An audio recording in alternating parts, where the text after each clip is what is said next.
आप में से कई लोगों को पता होगा कि महाप्रभु जगन्नाथ जी 15 दिन के लिए बीमार क्यों होते हैं। माधवदास भक्त थे ठाकुर जी के, उनको अतिसार का रोग हो गया, पेट का एक रोग हो गया था, रोज मंदिर जाते थे। अच्छा, एक बात तो आपको पता होगी, एक नहीं पता होगी, वो मैं बताऊंगा, सुनो। अतिसार का रोग हो गया माधवदास जी को। अब वो उनको इतना शौच जाना पड़ता था कि वो मंदिर में शुद्धि नहीं रहती थी, तो इसलिए वो मंदिर जाना बंद कर दिया। एक तो होता है कि आप ठाकुर जी का दर्शन करने जाते हो, और एक होता है कि ठाकुर जी आपको देखने के लिए बुलाते हैं। भक्ति प्रारंभ होती है, आप महाप्रभु जी को देखने जाते हो, और भक्ति स्थिर होती है, ठाकुर जी आपको खुद देखने के लिए बुलाते हैं। उनका मन नहीं लगता आपको देखे बगैर। माधवदास जी की स्थिति किस स्थिति में आ गई थी? अब ये दर्शन करने नहीं जाते थे, ठाकुर जी को चाव होता था कि माधवदास आए, मैं उसको देखूं। बंधु, ऐसी भक्ति कभी हमारी हो जाए, हम महाप्रभु जी को देखने नहीं जाएं, ठाकुर जी को चाव हो। हमारे स्वामी श्री हरदास जी महाराज की परंपरा का एक भाव हमारे भैया सुना रहे थे। वो बता रहे थे, एक दिन प्राचीन काल की बात है कि श्री जगन्नाथ जी का श्रृंगार हो रहा था। बहुत ध्यान से सुनिएगा। जगन्नाथ जी को माला धरा रहे थे, वस्त्र धरा रहे थे पुजारी जी। इतने में क्या देखा, महाप्रभु जगन्नाथ जी ऐसे खड़े खड़े ऐसे डोल रहे थे। तो पुजारी जी बड़े प्रसन्न हो गए, हरि हरि बोलो, हरि हरि बोलो, जय हो। महाप्रभु जी खुश हो रहे हैं, महाप्रभु जी प्रसन्न हो रहे हैं, नाचने लगे सब। दैतापति आदि सब आ गए, सब उस दृश्य को देख रहे हैं कि महाप्रभु जी धीमे धीमे अपनी वेदी पे बैठ करके झूम रहे हैं। सबने पूछा, जय जय, आपकी प्रसन्नता है, हमारे लिए बड़ी प्रसन्नता की बात है, लेकिन हम जानना चाहते हैं, आज ना तो कोई ऐसी शुभ तिथि है, आज ना ही कोई ऐसा शुभ मुहूर्त है, आज ना ही कोई ऐसा उत्सव है, आप इतने प्रसन्न क्यों हो? और अभी तक तो कोई भोग भी नहीं धराया आपको कि भोग पाके खुश हो गए हो, ना श्रृंगार पूरा हुआ, इतने खुश क्यों हो रहे हो आप सुबह ही सुबह? ठाकुर जी, आपकी निजी बात हो सकती है, लेकिन हमको भी बताइए ना, हम भी खुश हो जाएंगे सुनकर के आप इतने प्रसन्न क्यों हो? ठाकुर जी कहते हैं, आज वृंदावन से 20-25 लोगों की टोली मेरे दर्शन के लिए निकली है, और उस समय में ट्रेन तो होती नहीं, फ्लाइट होती नहीं, या तो बैलगाड़ी साधन हो, और अब मुझे इतनी प्रसन्नता हो रही है कि उनको 15 दिन लगेगा मेरे पास आने में, तो उनकी निकलने की खबर मुझको पड़ी और मैं खुश हो रहा हूं कि अब ब्रजवासी मेरा दर्शन करने के लिए आ रहे हैं। ठाकुर जी झूम रहे हैं। पुजारी जन इतने प्रसन्न हो गए, बोले जय हो भगवान। वो भक्त कितने चाव से आ रहे होंगे कि हम जगन्नाथ जी का दर्शन करें, पर उनको क्या पता कि वो जितने व्याकुल आपके दर्शन के, आप उससे ज्यादा व्याकुल उनको देखने के लिए हो रहे हो। क्यों? क्योंकि वो ब्रज से आ रहे हैं, क्योंकि वो रसिक जन आ रहे हैं, क्योंकि वो ब्रज के सेवक जन आ रहे हैं। जगन्नाथ जी बोले, सुनो, ये सब बड़े भजन निष्ठ आ रहे हैं, जितने भी आ रहे हैं, मेरा भजन बहुत करते हैं, इनके लिए उत्तम व्यवस्था कर दो, आदि आदि सब। 15 दिन बाद जब वो सब ब्रजवासी पहुंचे, तो महाराज पुष्पों से उनका स्वागत हुआ, सबने उनकी बढ़िया व्यवस्था की। बोले, हमने कोई पत्र तो भेजा नहीं, हमने आप लोगों को बताया तो था नहीं कि हम आ रहे हैं, आपको ये और इतनी व्यवस्था, इतनी सेवा करने की क्या आवश्यकता? बोले, भैया, जब उन्होंने वृत्तांत बताया, बोले आप 15 दिन पहले जब निकले थे, तो महाप्रभु जी अपनी ब्रह्म वेदी पर झूम रहे थे कि, और उन्होंने बताया कि आप दर्शन को आ रहे हैं। इतने प्रसन्न हो गए वो रसिक जन। बोले, भैया, और जगह तो सुनोगे हो कि भक्त दर्शन करवे जावे, लेकिन आज पहली बार सुनी कि भक्त के दर्शन के काजे महाप्रभु जी उत्सुक हो रहे हैं। हमारी भक्ति ऐसी हो जाए, हमारी भक्ति ऐसी हो जाए कि ठाकुर जी उत्सुक हैं हमको देखने के लिए। तो माधवदास जी उसी स्थिति के थे। ठाकुर जी पूरे दिन मानो जैसे व्याकुल होकर के अपने नेत्र खोल करके, और मैं तो कहता हूं जगन्नाथ जी की पता पलकें नहीं है, श्री जगन्नाथ जी के ये पलकें नहीं है। क्यों? ठाकुर जी ऐसे आंख खोल करके, और यूं भी नहीं कि, और जगह तो आप देखोगे ठाकुर जी के कैसे कटाक्ष नेत्र हैं, छोटे छोटे नेत्र हैं, धीमे धीमे खोलते हैं, पर जगन्नाथपुरी में तो ऐसे खोल के बैठे हैं। जैसे कोई व्यक्ति अगर ऐसे अपने नेत्र कर ले तो और नेत्र बड़े हो जाते, पलक झपक नहीं पाती, तो मानो ऐसा लगता है महाप्रभु जगन्नाथ जी ऐसे बैठे हैं। सबको क्यों देख रहे हैं ऐसे? बोले भैया मेरे दर्शन में भीड़ ज्यादा भई और तेरी पलक कहीं झपक गई, तू वो नहीं देख पाया तो चिंता मत करियो, मैं तो देख रहा हूं, मेरी नजर तो पे ही है, मैं तो ये देख रहा हूं।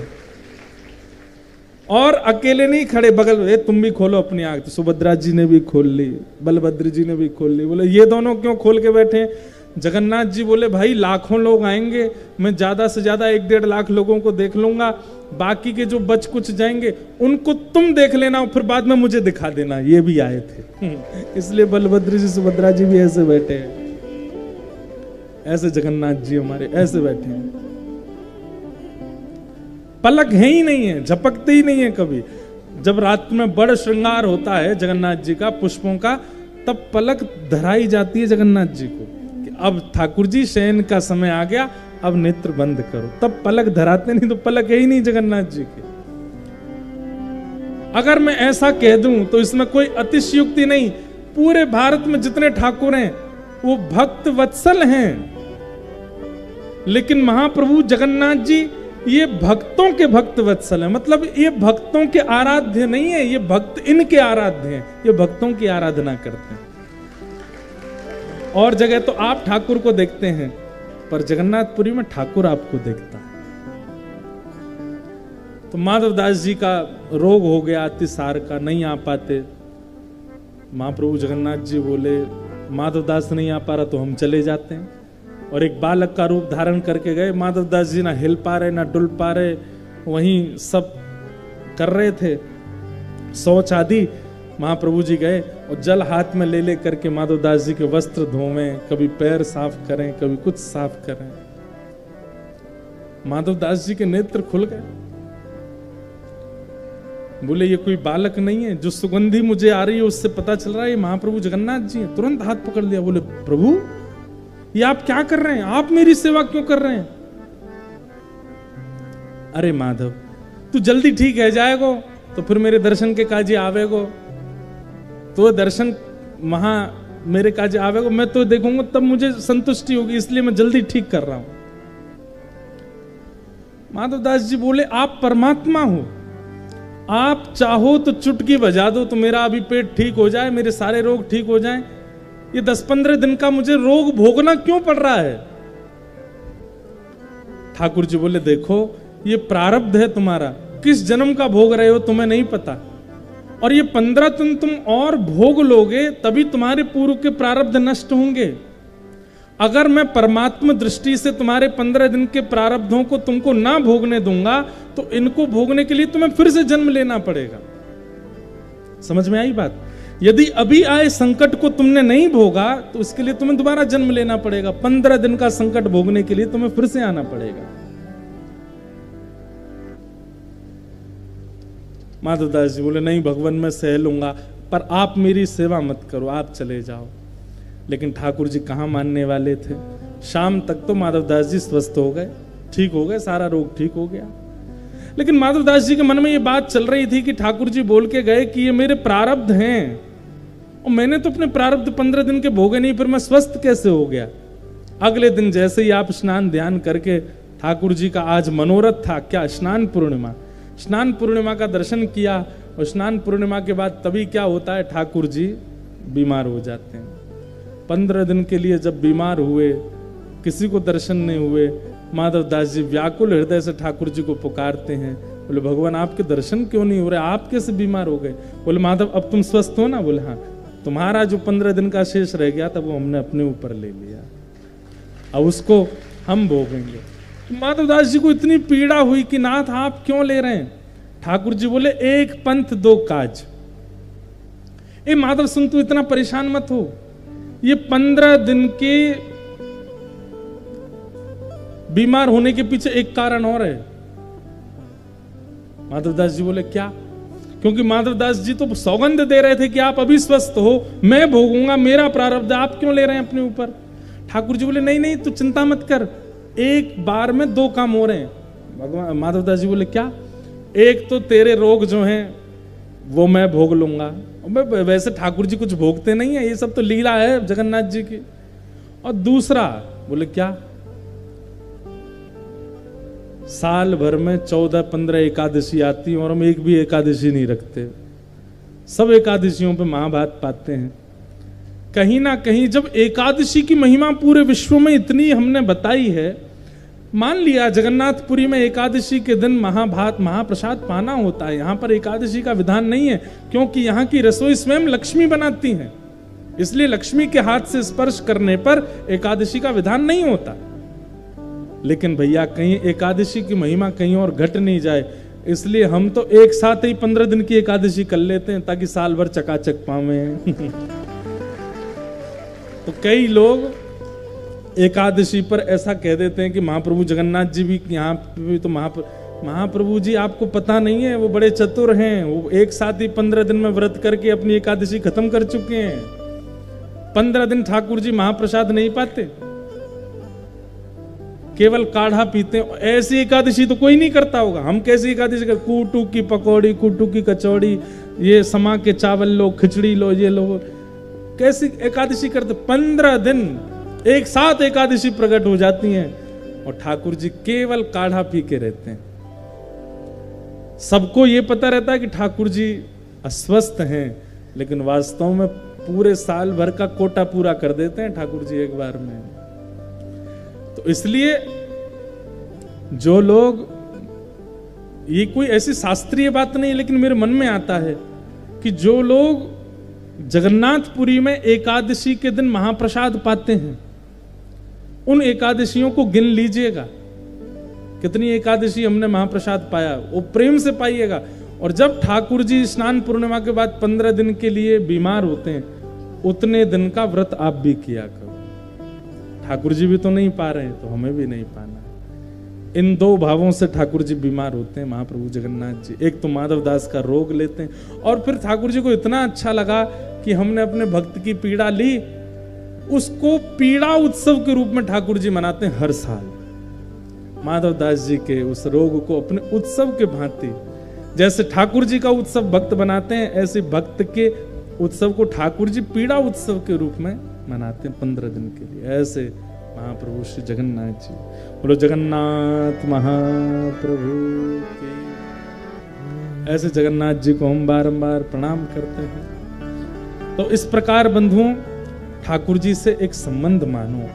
तापत्रयोन्मूलनम श्रीमद्भागवते महामुनिकते किंबा परेश्वर सद्यो हृदय वरुद्य तेत्र कृत भी शुश्रूष विस्तच्छण।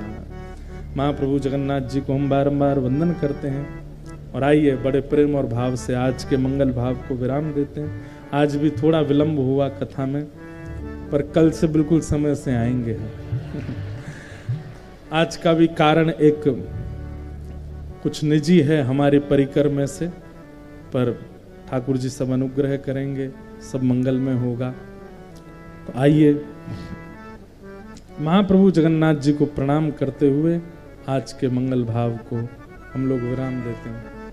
हे भजो मुकुंद माधव मुरारी, भजो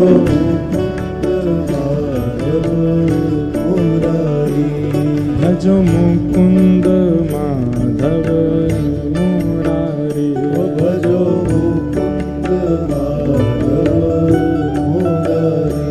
ओ गिरधारी बनवारी, गिरधारी बनवारी। बंधुओं, प्यारे गिरधर लाल जी के दर्शन की उत्सुकता कई लोगों के मन में है। तो मंगलवार को यानी कि परसों श्री गिरधर लाल जी का दर्शन होगा, लेकिन जहां हम और लाल जी विराज रहे हैं वहीं आके आपको दर्शन करने होंगे। 11 बजे से लेकर के और 1 बजे तक सुबह के सत्र में दर्शन होंगे। स्थान का नाम अभी आरती के बाद आपको बता दिया जाएगा। बहुत संख्या में आप लोग आएंगे तो थोड़ी असुविधा हो सकती है। जितने लोग उस दिन दर्शन कर लें, बाकी हम एक दिन और दर्शन का रखेंगे, तो उस दिन दर्शन कीजिएगा मंगलवार को, और एक दिन और किसी दिन, और एक दिन ठाकुर जी को प्रयास करेंगे यहीं आ जाएं तो यहीं सबका जड़ा दर्शन हो जाएंगे। तो परसों मंगलवार को दर्शन का नियम है, समय और स्थान। समय तो 11 से 1 बजे तक और स्थान अभी यहाँ से बताएंगे आरती के बाद। तब तक गाइए।